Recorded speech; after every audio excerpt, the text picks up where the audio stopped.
بسم الله إنا لله وإنا إليه راجعون. dhacdo fool xun oo saaka ka dhacday xaafadda Farjano waaxda dalxiiska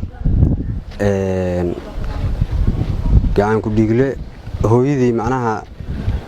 bireeyay oo gurigii wada deganaayeen saakayto inta hoosta ka soo xirtay haddana ku dhex bireeyay oo ciidanka booliska ay gacanta ku soo dhigeen shacabka macnaha xaafaddan ay kala shaqeeyeen in falkaas macnaha foosha xun ee ninka ku dhaaqay soo qabashadiisa ee shacabka iyo gudoomiyaha xaafadda ay kala shaqeeyeen gacan ku dhiiglaha oo hooyadii macnaha ay ka keentay qurbaha una keentay macnaha in dhaqankiisa iyo macnaha nidaamkiisa ay ku hagaajiso Soomaaliya ee sababsatay markii dambe in uu gacantiisa ku bireeyo dhacdadaas foosha xun oo saaka xaafadda ka dhacday waan shacabka Soomaaliyeed iyo shacabka reer Jubbaland gaar ahaan shacabka Kismaayo uga tacsiyeynaa ciidamada booliskana shaqadooda waxay tahay in macnaha ay 24 saacad kasta iyo waqti kasta iyo meel kasta oo fal uu ka dhac macnaha in ay soo qabtaan ama ay dul taagnaadaan ama ay gacanta ku soo dhigaan ilaahay maadi waa gacantan ku soo dhignay waa haynaa gacan ku dhiigle Xasan Cabdullaahi Cabdi Shire oo hooyadii macnaha Xaliimo Xasan Umar ku bireeyay macnaha xaafadii iyo hoygii ka deganaayeen xaafadda Farjano oo aan gacanta ku soo dhignay waa arkaysaan soo waxta ay ku yeelaan nabaradii looga fujiya soo ku kor taagan oo midida la kor taagan oo ku fadhiyo oo bireenaya waxa ku yaala qori afkiisa looga fujiyay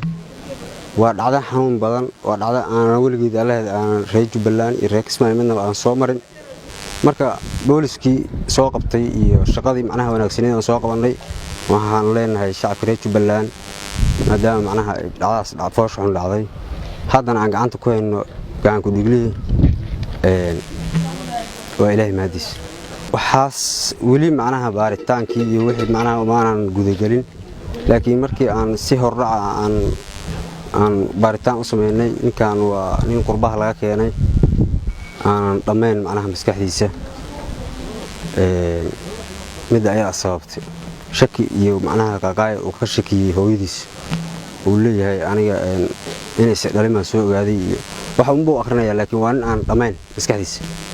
oo dhaqan celin loo keenay Kismaayo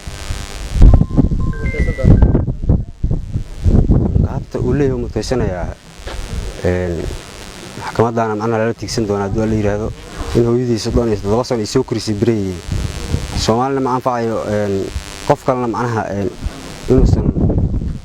asxaan u sameeyeen waa filaya marka maxkamadaha ku shaqo leeyahay hay'adaha ku shaqo loo gudbin doona ayagana macnaha hadii la yiraahdo go'aan ka gaari doona sharciga la marnaa saacad u bireeyay waxa macnaha hoostuun guriga oo xirnaa labadooda deganaa